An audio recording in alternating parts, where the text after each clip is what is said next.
避免像钻石一般耀眼的花俏闹钟。能把你叫醒的应该是响亮而不是过亮的闹钟。时尚发光的闹钟看起来很漂亮，能装饰你的房间，但它们发出的光却会干扰你的睡眠。你的大脑需要黑暗的环境才能被完全重启，而这就是为什么你应该选择使用普通简单的闹钟就好。几乎所有人都知道，在睡前大吃一顿会让人做噩梦。但实际上，这不仅关乎你吃了多少，吃饭的时间也会对你的睡眠产生影响。在晚餐时大吃一顿会让你的大脑更加活跃，这就是为什么在夜晚你会做噩梦。另外，丰盛的晚餐会扰乱你的消化系统，致使你的体重增加，并出现肠胃问题。正如喝水一样，运动是让你保持身材最健康、最有效的方式。但不要在睡前做运动，恰恰相反，在深夜做任何高强度的运动都会对你的睡眠造成负面影响。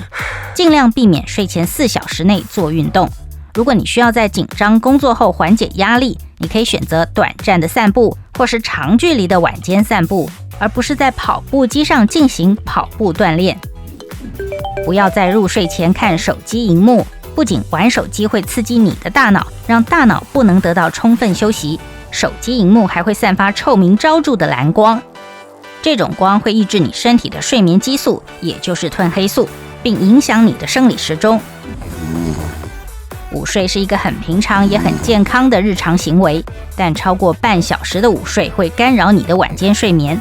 从统计数据的角度来说，喜欢在白天小睡的人常常患有睡眠呼吸暂停和失眠等睡眠障碍。留着长发的人可能会认为扎着马尾辫可以避免发丝打结或者损伤头发，结果证明这种习惯会引发掉发，它甚至可能导致一种叫做牵引性落发的健康症状。有些早期征兆是头皮上的小肿块，看起来像痘痘。如果你不理会它们，并继续扎着紧紧的马尾睡觉，你可能醒来时会看到枕头上有更多头发。但是，嘿，跳过睡前健身并不意味着你该避开所有的体能活动。实际上，轻度的伸展可以帮你防止夜间的腿抽筋。这种类型的肌肉痉挛会非常痛，而且令人心烦。光是在美国，这种疾病就影响了多达60%的成年人。尽管专家们还是无法确定到底是什么导致了夜间的腿抽筋，但他们建议定期伸展肌肉来降低患上腿部痉挛的风险。但是也别过度的伸展，否则你就得带着酸痛的肌肉入睡了。很多人把它放在那儿，就只是以防他们在夜里醒来时口渴。有些人更喜欢一早第一件事就先喝水来展开新的一天，但是把水放过夜可能会让它产生不好的味道。当二氧化碳开始跟水混合时，就会发生这种情况。而且别忘了，残留的水可能会变成尘埃颗粒的家园，甚至变成昆虫的游泳池。尽管所有这些都不导致你任何的健康问题，但是饮用新鲜或者瓶装水是更好的选择。你的脸接触枕头套的时间比任何其他的布料都还要长，这就是为什么用丝质枕套来保持脸部美丽是很重要的。首先，丝绸天生具有低过敏原，并且能够抵抗霉菌、真菌和尘螨。此外，这种织品还有助于你的皮肤留住天然水分。与市场上的其他布料相比，生产丝绸所需要的化学物质远远要少得多，这样可以使你的脸免于不必要的接触这些化学物。当你必须为考试而进行突击学习，或者为工作会议做准备时，熬夜似乎是个好主意。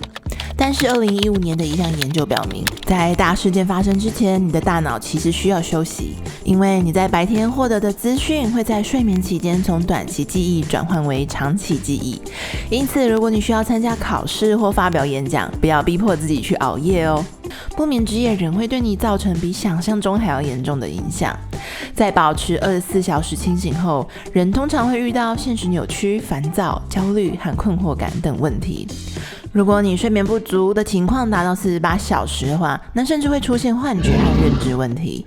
在极少数的情况下，如果有人连续3天没有睡觉的话，他们会在感觉和听觉上出现问题，否则就会有严重的体重增加的风险。至少2019年科罗拉多大学博尔德分校的研究结果是这样表明的。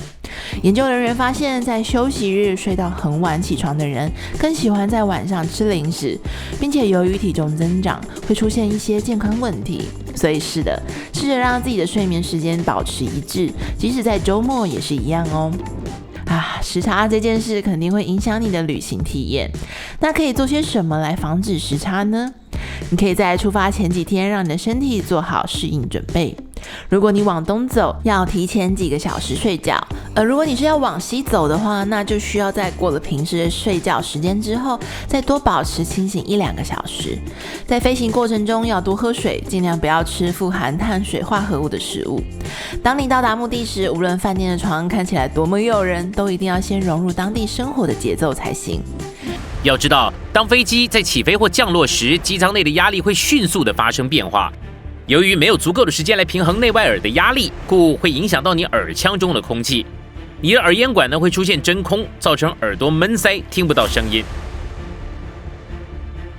当这种情况发生的时候，你最好能够保持清醒，否则你将无法借由放松和打开耳咽管来平衡中耳的压力。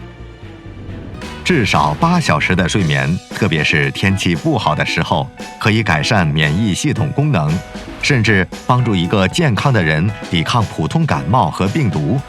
根据纽约大学朗格医学中心睡眠医学项目主任大卫 ·M· 拉波波特 David M. Rapaport 博士的说法，我们应该将睡眠视为我们每晚必须的调整，以便第二天顺利运转。知道为什么你睡不着的时候会席卷冰箱吗？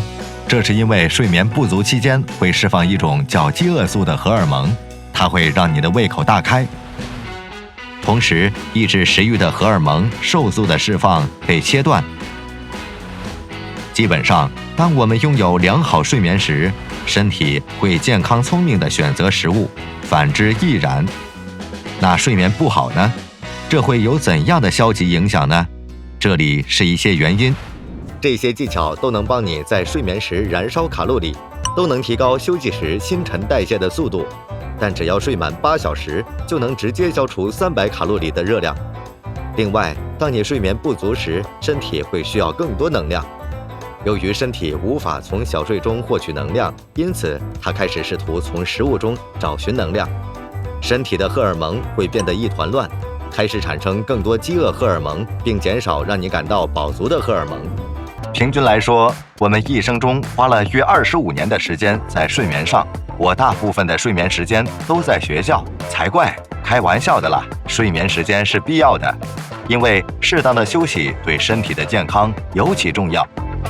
睡得好有许多好处，不仅能使身体恢复活力，还能使大脑发挥最佳能效。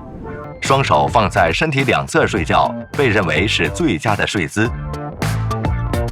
这种姿势类似于瑜伽中的仰卧式，它也被称为正面立躺，具有许多对健康的好处。优点，这是放松脊椎、颈部和手臂的最佳姿势，有助于改善你的整体体态，减少胃酸逆流。在这个姿势里，睡觉的人仰面平躺，双臂抬起至头部，双脚分开。优点，这是放松脊椎和颈部的完美姿势，可以治疗失眠症，减少头痛的可能性，有助于减少胃酸逆流，因为头部抬起，胃能够处于下方，来自胃的食物不会重新进入食道，可以防止脸部皱纹和疹子。侧面躺下，双腿微微弯曲，双臂向外伸展，头部略微偏离中心，叫做举手侧躺。建议躺在左侧，因为正如我们之前所说，对你的重要器官比较好。